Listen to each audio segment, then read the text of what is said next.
Hello ladies and gentlemen, lads and lasses, and welcome back to another video on the channel. And after two turbulent weeks of international football, we have finally come to the end of the Euro 2024 group stage. So in this video, I'm going to predict the knockout bracket and what I think is going to happen from the round of 16 all the way through to the final. So without further ado, let's get into it. Now the first game we're going to talk about is the Germany-Denmark game, as that is the first one in the bracket. And to be honest, I think this has become a little bit more interesting than people may have expected after the first two group games, purely because of that game that Germany had against Switzerland that ended in a 1-1 draw. I think before that game, Germany were one of, if not the favourite to win the whole thing, the way they performed absolutely battering Scotland, and then they looked really comfortable against Hungary. But then the Swiss came along and placed a Toblerone-shaped obstacle in the way, and let's be honest, the Germans didn't overcome that with flying colours in any way. But let's be honest, even after that Swiss game, we can't ignore how fluid they look going forward. Wirtz, Musiala, Gundogan, Havertz, they all rotate in those forward areas, and they do create a lot of chances. You've got Robert Andrich, who is just an absolute fiend for doing the dirty work, isn't he? He absolutely loves a 50-50, and that allows Cruz to spray those passes that he's known for. And let's be honest, their opponents in Denmark haven't really set the world alight in the tournament so far. They didn't actually win a game to go through, and they still managed to go through in second, which if nothing else is just a reflection on how horrendous Group C was. And I do think the Danes have the ability to cause the Germans some problems, but I think on the basis of what we've seen so far, I would expect the Germans to go through this and probably reasonably comfortably in the end. And then in the second game in the bracket, we have the aforementioned Switzerland, who are playing Italy. And let's be honest, the Swiss have looked extremely good, and they're one of a couple of sides who seem to have broken the curse of the dark horse, and it finally seems that we have someone who's going to live up to that name. I think the Swiss look really good in and out of possession, if we're being honest, and they look really solid defensively with the likes of Akanji and Fabian Shaw. Love a bit of Fabian Shaw at the back. And then going forward as well, Dan and Doyes looked really good, and Bolos looked like a bit of a bully when he's played, and that's a good sign for them because he always seems to perform to some standard in tournaments, doesn't he? He's another one of them, like that Mexican keeper Ochoa, who just seems to pop up whenever he's playing an international tournament and play really well. And I have been very vocal in my other prediction video and across social media that I do not rate the Italians at all, and that view has not changed after watching the group stage. I think they were really poor, and to be honest, they were quite lucky to go through, because obviously nothing can be taken away from that Zaganyi goal, because that was just an unbelievable strike, especially with the composure he had in 98th minute to send them through. But I still think they got really lucky, and they left a lot to be desired. They didn't look great. Spain played the ball around them extremely easily, and in fairness absolutely battered them. And then Croatia were the better side in that game and probably just got a little bit unlucky that Italy were able to score that unbelievable goal in the last minute. So maybe the Italians don't even deserve to be here, and to be honest, I think this is as far as they're going to get. I expect the Swiss to beat them. It's whether the Swiss, they're going to sit in, aren't they, the Italians? They're going to sit in and they're going to try and protect and then maybe catch the Swiss on the break. So it's whether the Swiss are able to break them down normal time or whether it goes to extra time and then maybe even the lottery of penalties. But either way, I just think the Swiss have got too much for them, and that's saying something considering the Italians won Euro 2020. They've fallen off a cliff, I think, and I think the Swiss are going to beat them. Then the third game is Spain versus Georgia, and first of all, can we just say poor Georgia, because the fact that they've got through to the round of 16 in their first ever tournament, and their reward for doing so is playing the possibly the most impressive side so far, and possibly the favourites at this point as well. But I do think it's a challenge that they're probably going to revel, if I'm being honest, because they're a sort of side who loves to get stuck in and loves to prove people wrong. But to be honest, I don't think it matters how much they're going to revel in the occasion. I think Spain are going to have too much for them. I think this is actually probably the worst matchup that Georgia could have gotten in the round of 16. I know Georgia like to let sides have control of the ball and then catch them on the counter-attack, but Spain love to break sides down both physically and mentally. I mean, that sounds like something out of a horror movie, but it's true. That's exactly how they are. And I just don't think Georgia are going to have enough. We've seen Georgia get tired late on in games with the style that they've got, and I expect that to be the case again. And I think this is probably going to be quite comfortable for Spain. But having said that, I am going to be a Georgia fan on that day because, hey, I think everybody should be. I'm going to change my name to Matty Connell-Dashvili for the day, and we'll see what happens. You never know. Anything's possible in the knockout tournament in one-off game. Then we've got England versus Slovakia, and James Lawrence Alcott said it in his video the other day, and I very much agree with it. This just does give off serious Iceland 2016 vibes, and I genuinely wouldn't be surprised if we got knocked out here. Let's be honest, no one's really performed for England so far, other than in the first half against Serbia, which was the first game of the tournament, so that's saying something. We've been so sluggish. In fact, take a slug, blindfold it, spin it around 10 times, and then watch it try and move, and you'll probably get something that resembles England's performance so far in this tournament. I think we saw a glimpse near the end of Slovenia what we can be like as well if he just picks the players that make sense. But he only gave Anthony Gordon 2 minutes at the end, and he created a chance that nearly led to a goal. Cole Palmer looked lively when he came on. Mainu as well, when he came on, made an impact, but I think that was always going to be the case because, as we know, Conor Gallagher was not the answer. Everybody knew that apart from Gareth Southgate, apparently. But the likelihood is in this game he's probably going to stick with the side that he's had so far, and we're going to come out with that same negative mentality that we've had. And it's just not going to be a pretty watch again, is it? We might scrape a 1-0, but it's not going to be anything entertaining, I don't think. And you know what? If Slovakia come out with the mentality to try and win the game, put pressure on early, then you never know, because we've seen teams do it before. I mean, Iceland did it in the friendly before the tournament, didn't they? We were boring, we were slow, and Iceland went down. We're going to put a bit of pressure on them. And you saw what happened. We conceded early and that was it. We couldn't get back into the game. So there's definitely a possibility that this could be a banana skin. But having said all that, I am going to have to put through, aren't I, really? And if we don't go through this game, then we don't deserve to be qualified for a tournament for at least the next 10 years. In fact, we might as well even ban it because we're so anti-football. Might as well let a side who's at least going to play interesting football like Georgia in rather than having us in there. Then we've got France versus Belgium, and let's be honest, neither of these two sides have really turned up yet, have they? But we do know that France are able to take it up another gear when they really need to, and to be honest, I don't actually think they've gotten out of first gear yet. That Netherlands game, I think they possibly deserve to lose that on the basis of the 90 minutes. The Austria game, they only won that because of an own goal. And then the Poland game, I mean, realistically, if you were watching that instead of Netherlands-Austria, then you'd need to give your head a wobble because it just wasn't great to watch, was it? And then on to Belgium, and once again, who would have guessed, there seems to be some unrest in the camp, especially after the performance in that Ukraine game. If De Bruyne's not on form, then they don't really seem to have any sort of creative force. Dogu looks lively, but the final ball is just extremely poor, and I think you can see people are starting to get annoyed with him. Lukaku, I don't really understand how he's not scored yet. Obviously, he has scored 3 goals, and each one's been offside by about a kneecap hair. If he'd shaved his kneecaps, he would have been onside.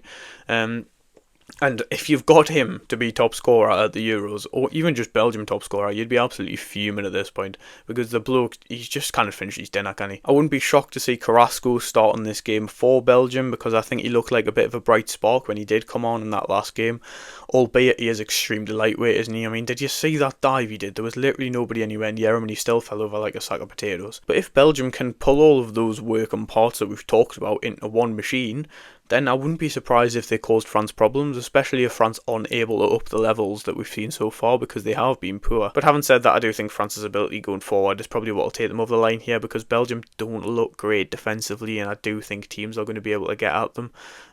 But don't be surprised if this is a little bit closer than you might expect, because I do think if Belgium can pull everything together, then there's definitely a side there who can cause people problems. Now we've got Portugal versus Slovenia, and for me it doesn't really feel like Portugal have figured out their best starting 11 yet, if I'm being honest. They've looked good in glimpses throughout the tournament, like that Turkey game, they did look good in that game, but I don't think they've been quite as creative as you'd maybe expect from them, especially looking at the sort of players that they've got going forward, and the likes of Bruno Fernandes, Bernardo Silva, people like that. One man who I've been quite heavily disappointed with so far, to be honest, is Rafael Leao. I mean, let's be honest, how on earth do you get 2 yellow cards in successive games for diving? Like, that is absolutely just pathetic. One of the main problems I think Portugal have is I've seen them putting a lot of balls into the box for Ronaldo, but I don't think that's the way they get the best out of those creative players. The sort of side who can have that intricate play and can work balls into the box and then score from inside the box rather than having to cross it in.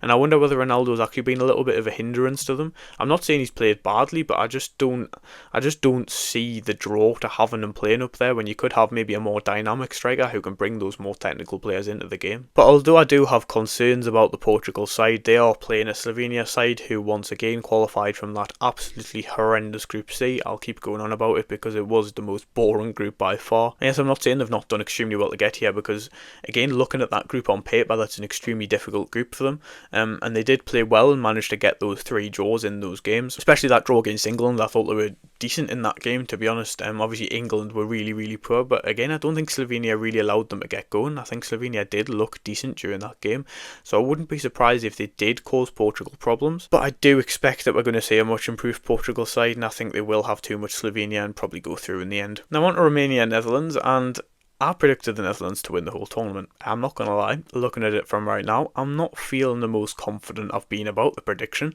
but I do think they've looked better than some people have given them credit for.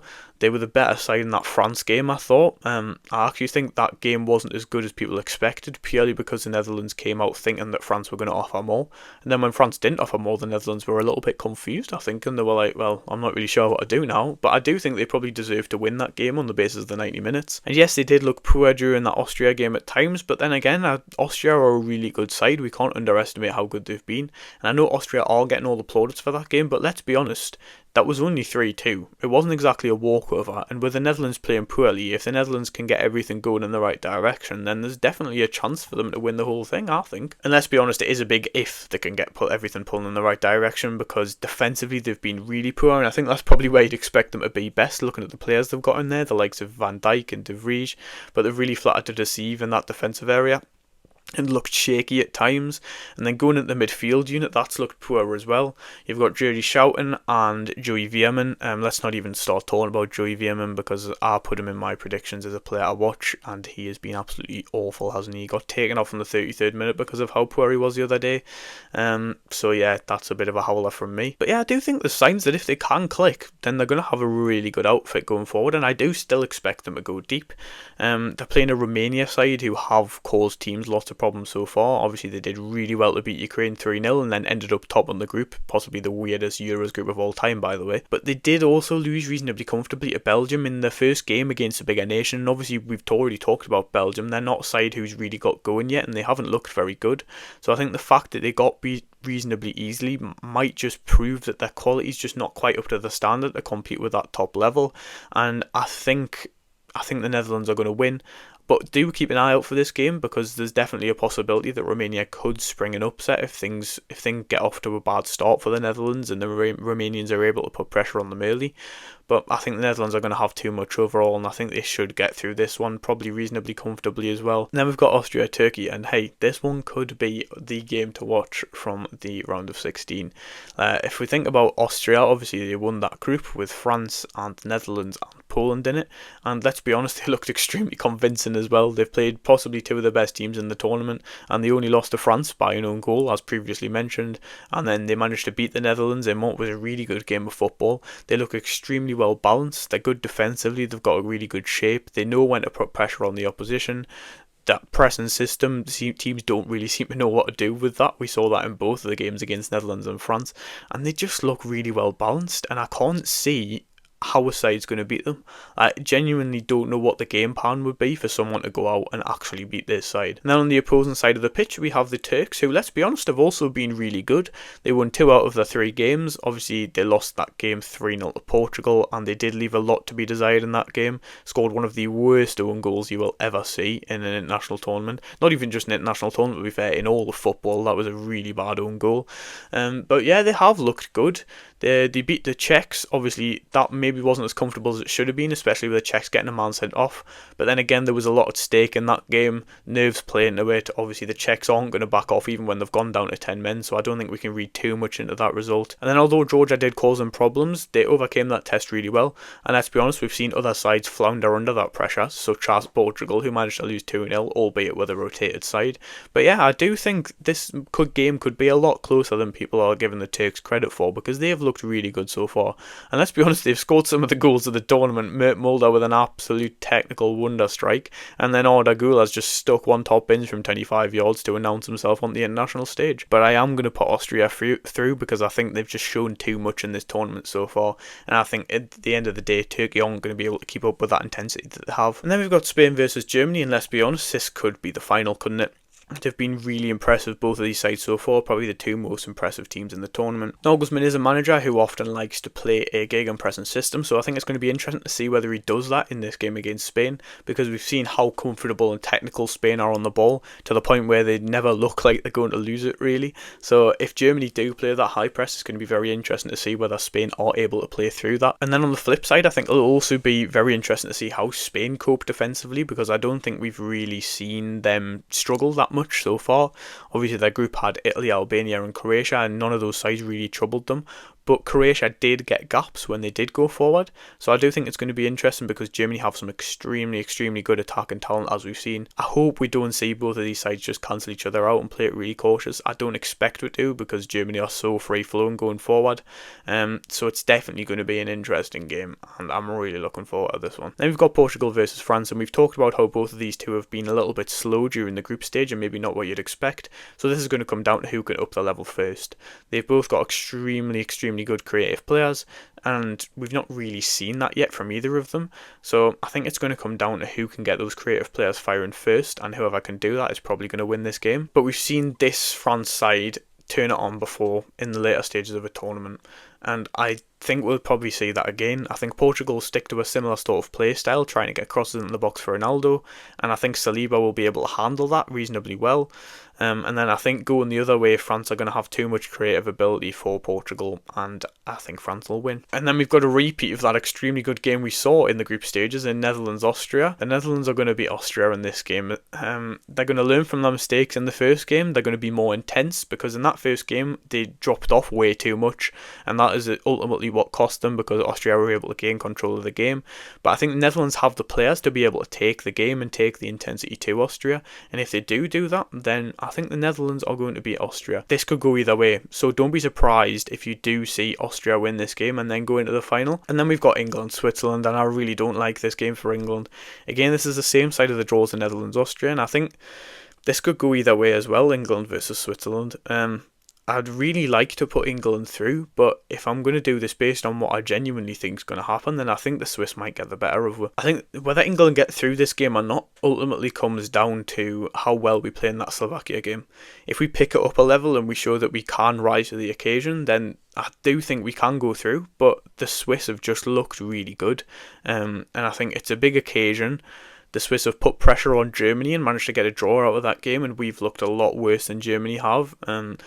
It seems that when teams let us have the ball, that's when we're poorest, because we don't seem to be able to create any chances with the ball.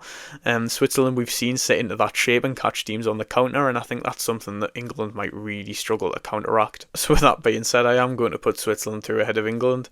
Not down to what I want, but down to what I genuinely think is going to happen. I want England obviously get through this game, but I just think the Swiss are going to have too much, and I think we could be on for a Switzerland semi-final run. The mental thing about this side of the draw is, though, we could be on for an Austria versus Switzerland semi-final, which would be crazy, and it would be an extremely good game as well, because actually, if we're being honest, they've looked like two of the better sides in this tournament, behind probably Germany and Spain. Netherlands versus Switzerland would be my semi-final, and I'm going to put the Netherlands through. Again, I think it's going to click for the Netherlands at some point during this tournament. I think that's going to be in the Austria game if they get that far. Obviously they've got to beat Romania first, but I do think it'll click for them. I think they'll figure it out. I think they'll beat Austria, and then I do think they'll beat the Switzerland and get to the final. And then we've got Spain versus France, and let's be honest, this side of the draw could go any way.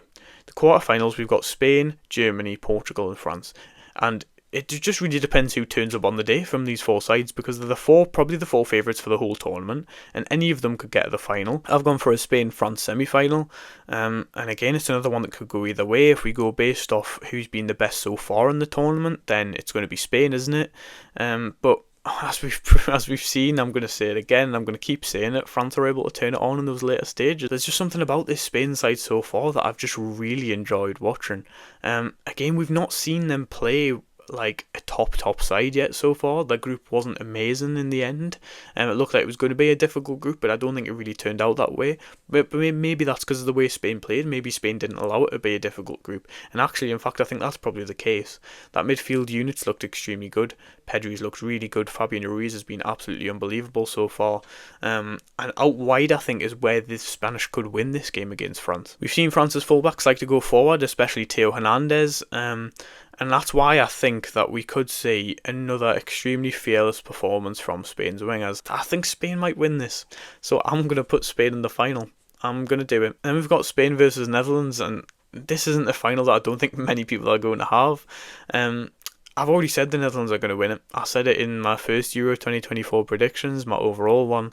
And if they can get it to click, and I think they're going into this round of 16 games, then I think they're going to go all the way. I'm going to have the Netherlands to beat Spain again. And I actually think that the Netherlands versus Austria quarter-final could be the one that ends up being the catalyst for the Netherlands to win the whole thing. Because as we saw in the first game between the Netherlands and Austria, the high intensity that Austria played with, Netherlands weren't able to cope, and in the end they ended up going back into their shell. And so I think this is something that the Netherlands are going to be working on going into these later stages. Again, this is a game that Spain would probably have a lot of the ball in, but if the Netherlands are able to put the pressure on them early and hassle them into a few mistakes, then I think this is something that we could see. We could see the Netherlands win the whole thing. I expect the Netherlands to get better defensively going forward, because they've looked shaky so far. And when everything does click, which it's going to click, I'm telling you it will at some point, then I think we're going to see the Netherlands going to win the whole thing. So I'm sticking by my first prediction. The Netherlands are going to win Euro 2024. And with that Netherlands loyalty that I've shown here, we come to the end of my Euro 2024 knockout predictions. Thank you very much for watching. Let me know in the comments down below whether there's anything I got horribly wrong. Again, it's probably going to be the Netherlands to win the whole thing, but I'm sticking by it, man. It's going to happen, I'm telling you. And if it does happen, then I'm going to look like a genius, aren't I? But yeah, thank you very much for watching. I'll see you in the next one, and you let me know who you think is going to win Euro 2024 in the comments down below.